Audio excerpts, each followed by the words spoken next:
I wasn't okay with sharks in the sky. And I wasn't okay with sharks in New York City. Even though, being from Boston, I'm legally obligated to hate New York.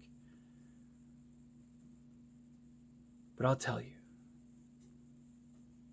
I'm sure as fuck not okay with sharks in space. Because that's where we keep space stuff.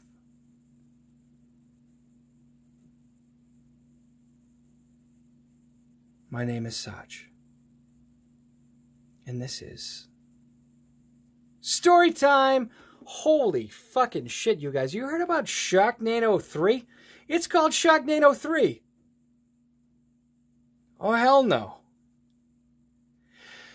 The movie starts out with Finn running through Washington, D.C. because he got stuck in traffic, and he runs by the Washington Monument and the Lincoln Memorial, which are two things that are not in any way close to the White House, yet somehow he winds up at the White House, and then Bill Engvall shows up, and that doesn't surprise me at all given our current state of affairs, and Bill Engvall gets him into the White House with Mark Cuban and Ann Coulter are the president and vice president respectively, which is the worst presidential ticket since, well, frankly, the last one. Anyway, Lou Ferrigno's there, and he takes a selfie with Finn, and so is Jane Collins, and she wants to write a terrible book, which is not uncommon for her. And then Rick Fox is also a Secret Service agent, and then sharks show up, and everybody runs down to the goddamn basement, which is a great place to go when water's coming, because water never goes down, it only goes up, right? No, it goes down. And then Mark McGrath from Sugar Ray winds up saving Ann Coulter, which is the biggest mistake he's ever fucking made. And Finn winds up shooting a bunch of sharks with the President of the United States, Mark Cuban. And they jump out a goddamn window just before the Washington Monument crashes into the White House and blows it up for no goddamn reason, because apparently there's a bunch of fuel in both. Anyway, they pick up an American flag and do the Iwo Jima thing so they can skewer a fish like a giant goddamn fish kebab. Then Ian Ziering winds up at a fucking gas station for some reason and calls his wife, his daughter, and his wife's mom, who's Bo Derek, who looks just goddamn amazing. Frankly, she's not aged a day. Anyway, his daughter is hanging out with this weird fucking kid from Nickelodeon. Meanwhile, his wife goes to an OBGYN down at Universal Studios, and Bo Derek is there for no reason. His wife has a prosthesis, which also has a chainsaw, which is lucky because then sharks show up and they start eating people on a fucking water slide, I guess. I don't fully understand it. His daughter leaves a goddamn cell phone in a locker, which is completely unbelievable because no kid in 2014 is going to leave their cell phone anywhere. Anyway, Finn winds up in a goddamn shark fog-nado thing. And the girl from the first movie with no pants shows up and she winds up rescuing him. Spoiler alert, she finds pants. She also finds Malcolm in the Middle, who's driving an armored fucking Winnebago, and they wind up driving to a military installation where no one is wearing the right goddamn fucking uniform. But anyway, I'm okay with that. They wind up getting into a plane, and Finn and Nova wind up flying off in a plane, and Nova learned how to fly 34 minutes before this movie started. Meanwhile, Frankie Muniz from Malcolm in the Middle gets eaten by 4 sharks, and then blows up the whole Winnebago with his nose and a button.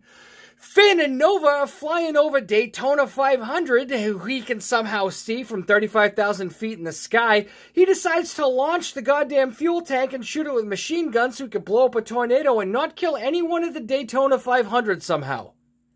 Then they crash into a canal, and then suddenly Nova doesn't have pants anymore because, God forbid, this woman wear fucking pants throughout the entire movie. Nice butt, though. She's got an amazing butt.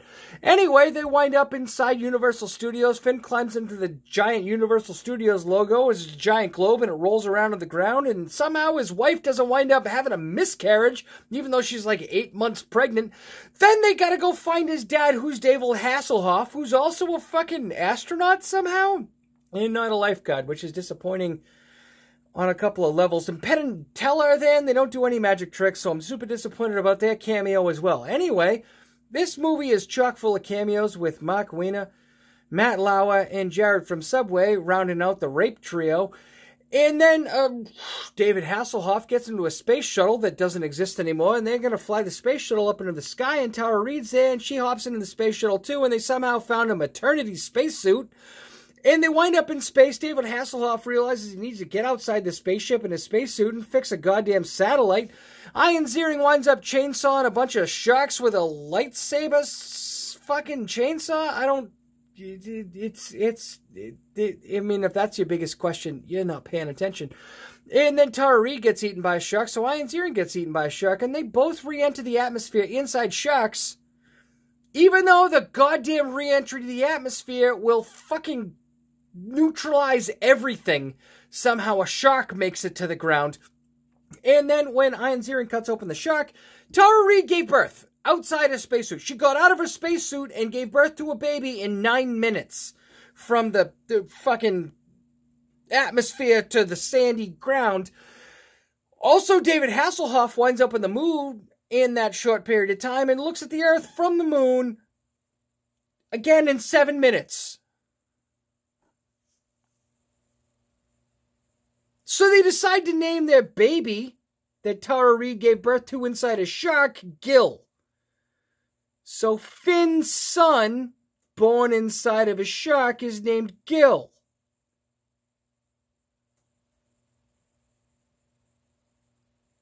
Got it? Good. Cool. So then a big piece of spaceship falls and maybe Tara Reid dies. I don't know. I watched this movie 4 times, you guys. And I picked up 2 things from it. Number 1, I don't know what happened.